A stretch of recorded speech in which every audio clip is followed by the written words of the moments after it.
Hello and welcome to Cartoonist Kayfabe Mailbag, Ed. My name is Jim Rugg. I'm Ed Piskor.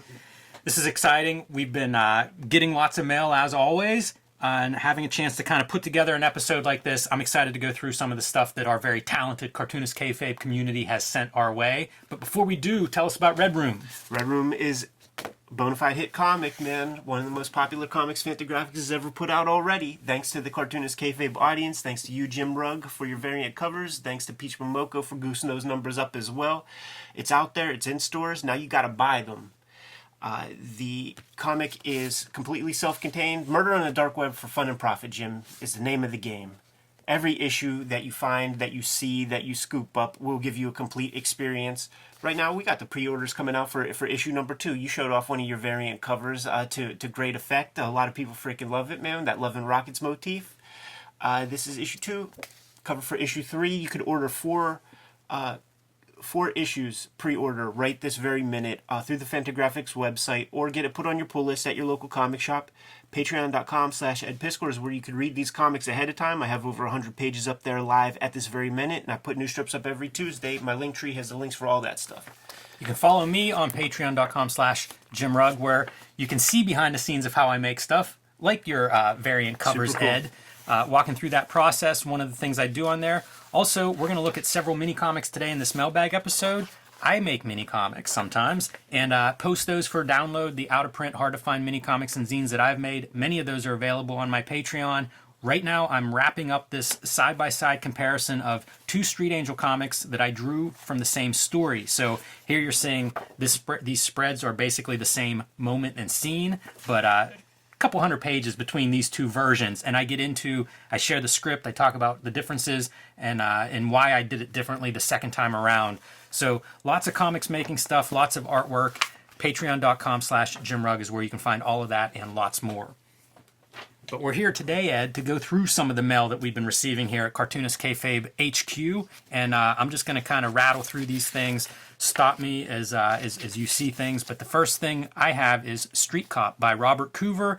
Noteworthy to Cartoonist Kayfabe because it's Art Spiegelman's latest work. He does artwork for the cover, and he does artwork throughout this volume. So, A collaboration. What's next, man? You going to make a Kirkman comic? wouldn't that be something? Always interesting to see what he's doing, and in some cases you can see he's building on past work where he was combining early 20th century comics and cartooning digitally along with his drawings and his comics, in this case in conjunction with this Street Cop story. So there's probably, I don't know, a dozen or so of these spreads throughout this book. Look at that, Nancy. Yeah, very frightening. Very dark. And you can find more of that at isolari.com. I pulled this because a Cartoonist Kayfaber sent this in, a little note about our show. This was on the cassette of Guns N' Roses' Appetite for Destruction that I bought when I was 10 or 11 years old. It would have been the first time I saw Robert Williams. Yeah, that's This sick. is such a badass image, and I remember looking at this image and just being like, wow, that's amazing. Had no idea. I wasn't even reading comics then. Had no idea who Robert Williams was at the time. But that was my first exposure, and seeing that postcard kind of brought that back to mind. It's fascinating to me because Robert Williams, his art was used in like Boogie Down Productions, rap album covers and stuff too, so it crossed genre. Yeah, and it's possible I had seen it in other places, but that was the image that, I looked at that cassette quite a bit, so stood in my mind. Acid Nun, Corinne Halbert. This is somebody who works at Quimby's, and I started following her because she does these psychedelic paintings on Instagram. You can follow her at Corinne Halbert. But she decided to do this comic. She's done some zines and comics. And Acid Nun. It's exactly what you would hope for in a book called Acid Nun. It's an outlaw comic. It is an outlaw comic in color. Very trippy, very dark, and continues the psychedelic stuff that she does. If you check out her paintings and like those, you kind of see more of that in this comic. Pretty inventive, too, in terms of page layout. There's an example of her psychedelia, Doctor Strange-esque kind of imagery. This is from Uncivilized Books. Probably you've heard of Craig Thompson at home there. Uncivilized Books is Tom Kaczynski's publishing out of Minneapolis, and Craig Thompson, find more information at uncivilizedbooks.com. He is doing a series on his childhood farming ginseng in the Midwest. 2-color printing, pretty unusual. I don't know if this is actually produced monthly or not, but I've got the first 6 issues here. But the fun part is, in addition to him like working, I started working when I was 10 delivering papers, and that's when I started buying comics. Guess what? He starts buying comics too. His is 1986, which, I'm a little bit jealous that he's slightly older than me when he starts. But it's, memoir isn't quite the right word, but it's autobio. So it's him and his siblings are also into the comics. You see them making comics there. And he just draws so well, One of the better ink slingers, I think, of contemporary comics. And it's all on display here. Really interesting page layouts for a subject that, you say ginseng farming? It doesn't sound very exciting. I think what he does on the pages speaks to his ability as a cartoonist to bring interesting graphics to this. Beautiful, beautiful art, in my opinion. So it's a nice series. And you don't see a lot of series of alternative comics, Ed. Speaking of which, these are Tom Kaczynski's cartoon Dialectics comics. And again, Uncivilized Books is the publisher. Love the colors on these. These are kind of philosophical ruminations on the state of society these days and where we're heading. So looking at utopia and dystopia and lots of philosophical references in those. I like his comics a lot. Nothing else quite like those. Dynamite Diva. This is by a young cartoonist, Jasper Jubinville. You can follow him on Instagram. I think he's about 18 or 19 whenever he's drawing these. Chester Gould called out on page 1 along with Jim Steranko. Well, I guess inside cover, not even page 1. Started following him on Instagram and just impressed that this very young cartoonist is kind of referencing these old school comics and really applying a vigor to them. He has a couple more issues than this. If you start following him, you'll see where his art is appearing. Lots of anthology work, some color work, but just a very, very dedicated young cartoonist. And doing this kind of pulpy sort of style comics that I enjoy. A little anti-hero, if you will. New issue of King Cat Comics. Nice. John Porcellino, the one of the kings of alternative comics. You can find more of his work here. This actually comes from his Patreon, and Drawn and Quarterly publishes his comics and have just reissued all of them, big collections. I would recommend Perfect Example. That was the first book that I read of his. Kind of a high school era story of his, following his interest in punk music. Perfect Example being a Husker Du song. But his comics are like poetry or something. Often imitated, certainly never duplicated, but they're very nuanced, not even slice of life, but like moments of life, and reflecting on those moments and those experiences of what his life is like. So lots more info you can find at kingcat.net and Spit and a Half. Spit and a Half is also a distro, and you can find a lot of things you may not find at a comic book store. You can find on his site to check out. This is one of my favorite mini comics of all time. This is 93 Grind Out. It's a 4-issue miniseries set in 1993, and it really plays to all of the tropes of those, really the early Image, early 90s Image comics. Sam Lockward is your artist.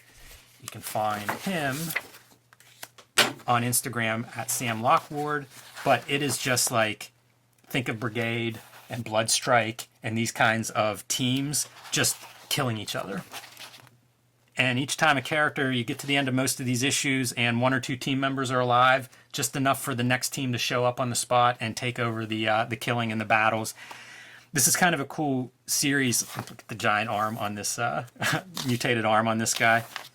Sam would send these to us and did the whole thing during lockdown. So it was almost like this quarterly series that was coming in. It seems like a pretty good use of your time, and I would highly recommend check out his work, Sam Lockward. Let's see. Stephen Thomas Art. This is another one that, this is a first comic by Stephen Thomas. I think his background is some kind of fine art. He started sending images of this to me, and I was really impressed by it. Stylistically, the color, it just all worked really well. And it's kind of cool to me when people are watching our show and they decide they're going to make a comic for the first time. Love seeing first-time comics makers. Encourage everybody to try to make a comic if you love comics. Whenever you happen to have some art background, this is exceptional for a first comic effort. You know, usually we look at like black and white 80s explosion books and they have a certain similar aesthetic. This one goes above and beyond that typical, you know, early comic output. And for this first issue, he included an ash can that goes through his process and talks about how this comic came to be, what he was reading and thinking about, and body horror is what he really focuses on. So kind of an exploitation, sensational type comic. Reminds me a lot of stuff that I would be looking for at the video store in the 80s. Yeah, sure. TNA and violence, Ed. It's a pretty simple formula for I'm easy to please. Ill strips, Jordan Barry Brown. We've shown this off on a previous mailbag issue. I think he's out of the UK. This is the second issue. So I thought I would pull this up because he's very good. I don't know what he did before Comic Slop, but this is influenced by music and comics, obviously the comics part, and I just think it's very attractive comics. Creature from the Black Lagoon making a guest appearance, being eaten by a giant hippopotamus. Or Sea Dragon, one of the great quarter bin finds. Yeah, you're right about that. I really like his art, though. And he's another guy like Stephen Thomas where the coloring adds so much to it. Yeah. It's really strong. It's a strong package. It's a nice finished piece. So you can find more of him online at Ill Strips. Rest in peace, Humpty Hump. I just saw something, Sex Packets. Like, that one character seems like he's right out of there. Sure. But is it comic art? This is Domino Books. Austin English's imprint, both distro and publisher. Zach Sally cover. Big fan of Zach Sally, also out of Minneapolis with Uncivilized Books. And, you know, this is a high-end zine, a comic arts magazine. Mary Fleener interview. There's some amazing stories in this Mary Fleener interview. And I had to flag one of them because she was having problems if somebody was sending her inappropriate shit in the mail to her P.O. box and had to contact the Comic Book Legal Defense Fund for like, how do I manage this? Because it was, I don't want to say what, read the interview, but it was a real problem. And so they get talking about this problematic art and what laws are and, you know, what kind of trouble you could get into. And somehow they turn to like Rob Liefeld because they're talking about underground cartoonist. And she says, you know, case in point, that drawing of Captain America by Rob Liefeld, that's the most disturbing thing I've ever seen in my life. It's weird. It's fetishistic thing. Goes beyond homosexuality. It's just weird, man. I don't ever want to meet Rob Liefeld, a creepy weird man. I don't ever want to meet Rob Liefeld. So really fun to see her go through this because she has a long history with underground artists, you know, and that's kind of the context of her work as an alternative cartoonist. So you get to see what she's working on and some of the things that motivated her. Austin runs comic strips in here. This is Matthew Thurber's latest, a guy that you might know from Picture Box Comics. Victor Cairo doing a Picture Box homage. Shouts to Victor. Jack Kirby. Yeah, I like Victor Cairo's art. Really impressive. So it's kind of a very broad swath of what he covers. David King comics. We've shown some of his stuff in previous mailbags. This is the article that really got me, though. It's a conversation between Jason T. Miles and the late Dylan Williams.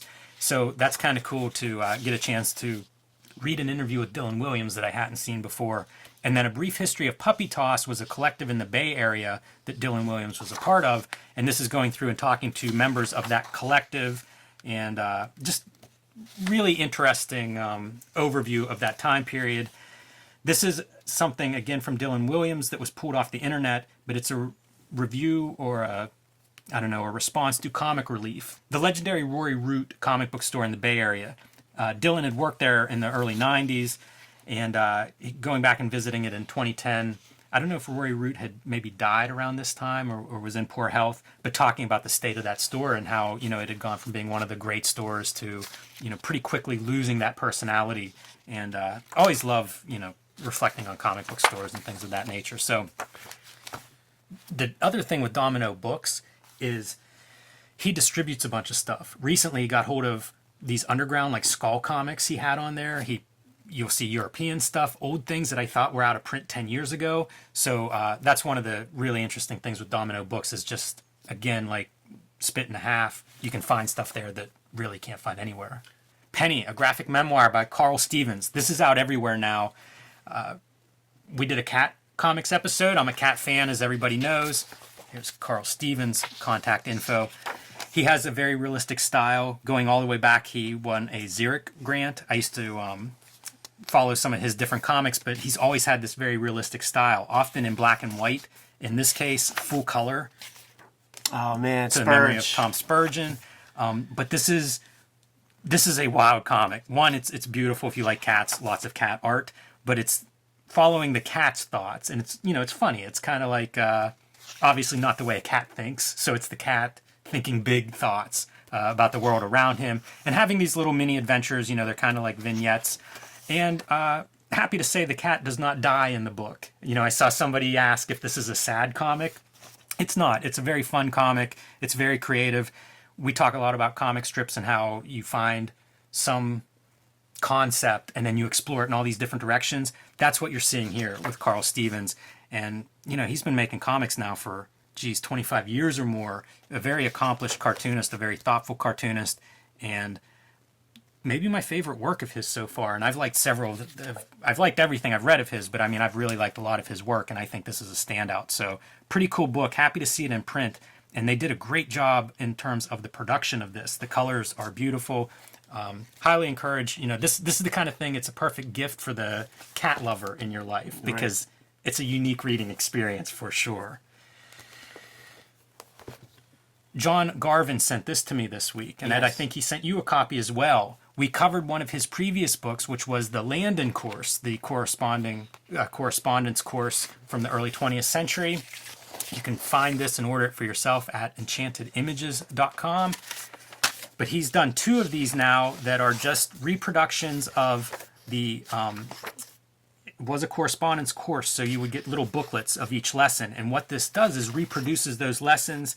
There is some ancillary material to give context, biographical information about W.L.Evans in this case, who was a contemporary of Landon. At one point they were planning to do a course like this together, and then I believe Evans got sick and Landon went on and developed his course without him. So that's what happens when a tag team, a guy breaks their ACL or something. Exactly. You got to go become Stone Cold. That is exactly what happens, Ed. And he comes back, he pulls a loose cannon gimmick, and he's back with his own correspondence course a couple years later.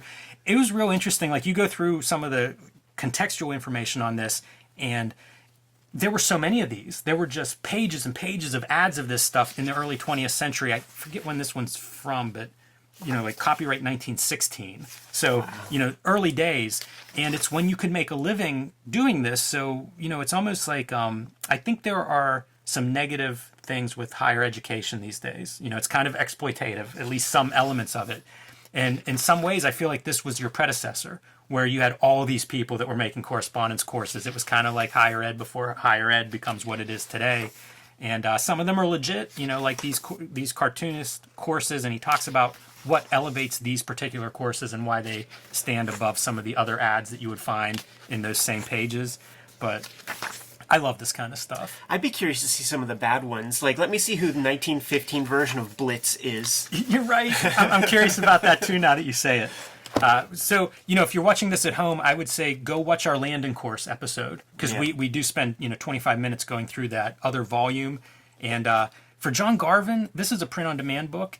The one note I would say is the other book, the Landon book, is also blue. I would do a different color on this, even if you just reversed it out and made it yellow with blue type.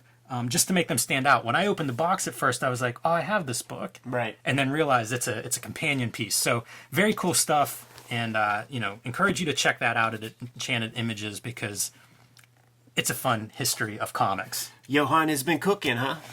Not only that, the latest Johan Peterson. Again, we have an episode on him that gets into Nash. 91 volumes of Nash. Guess what? This is the first one in English. Oh, sweet. So he's built a giant American audience thanks to that early episode of Kayfabe. It's very cool, man. His stuff just stands out to me. He's an outsider artist that started doing this when he was in high school. Al Williamson Secret Agent or Agent X9 is probably one of the big influences on his work, but into genre, into action adventure. Nash is a Chicago cop, even though Johan Peterson is from Denmark, and as far as I know, has never even been to America. But 91 volumes of this, and it's substantial work. You know, each volume is 135 pages. How about that for some outlaw stuff? Beautiful exit wounds. So I get a kick out of his comics, and I'm very happy to actually be able to read one in English. And I think you can get this from a shop in Buffalo, if I'm not mistaken. Gutter Pop Comics, I believe. But follow Johan Peterson, and I'm sure you can find exactly how to get your own copy of Evil in the Night. And finally, Ed, the big home run. Yes. Of the mailbag this time. Image Grand Disaster. We have an episode showing off Image Grand Design. There were 2 parts of this project. And this is the deluxe collection that has both in it. The kit and caboodle. Freaking Seahawk. who thought we would see him drawn in 2020? Ladytron. Yeah, this is a lot of enthusiasm. These are some of the second and future generation Image characters being put through this Image Grand Design universe. Destroyer Duck making an appearance there early on. Do watch our Image Grand Design episode because, you know, we call it the greatest fan comic ever made. This continues it. I saw Trencher on that page. Black Terror, I think. Maybe skip that one. Don't want to get anybody in trouble here. Blood Wolf, you know, it's all those Image characters. I like this art style a lot here. We may do a deeper episode of this, but what I would point everybody at is imagegranddesign.com. It's they'll be releasing a digital edition of this with benefits going to Hero Initiative, I believe. That's the place to find lots more of this information, to find these artists and follow them. But I just love this project. It was something a bunch of comic book lovers took on during the lockdown, you know, with people collaborating, sharing pages, late night meetings to put this all together. And man, I'm so impressed every time I flip through this book. Yeah, it's really beautiful stuff. And the cool thing about the Grand Disaster component is that they're not adhering to the stuff that we laid out. Never leave the table again, McFarlane Colostomy Bag. Go listen to our shoot interview with him, and where we spent about 10 minutes talking about his lack of bodily functions at comic conventions. I could go 8 hours without using the bathroom, but it's quite simple. If you don't put nothing in, nothing has to come out of you, bud. That was one of the great words to live by. he gave us. Yeah. Super awesome, man. I absolutely love this project. And like I said, Image Comics Grand Design is where you go to, or imagegranddesign.com is where you go to find out more about this and how you can read this comic and really celebrate one of the coolest projects I've seen. I can't think of a close second. That's all I've got for this edition of Mailbag, Ed, but man, there's a lot of good comics being made out there. Super fun. Lots of good stuff and lots of insane comics comes through the offices. P.O. Box 3071, Munhall, PA 15120. Cartoonist Kayfabe. That's where you send us your doubles. Yes. Send us your indeed. doubles, man. Those are the backbone of many episodes, for sure. Good to go? I am. Kayfabers, like, follow, subscribe to the YouTube channel. Hit the bell. We'll notify you when new vids are available. Jimmy, what's out there? Join me on patreon.com/JimRugg, where you can see my own comics and how I make them. Lots of original art. You can also download mini comics and out-of-print zines on patreon.com/JimRugg. The time is upon us. Red Room comics are out there in the wild as of May 19th, 2021. So scoop up your copies immediately. There are hundreds of thousands, over 100,000 of them in print at this point, and your stores are sitting on them. So go get your copies. There are 4 issues that you could pre-order at this very moment through the Fantagraphics website. You could read the comics ahead of time on my Patreon for $3. All those links are in the link tree in the description below this video. You can subscribe to the Cartoonist Kayfabe e-newsletter at the links below this video to keep up with everything we have coming out in 2021. You can also find Cartoonist Kayfabe t-shirts and merchandise at the links below this video. Jimmy, give them one less set of margin orders, man. We're going to be on our way. Read more comics.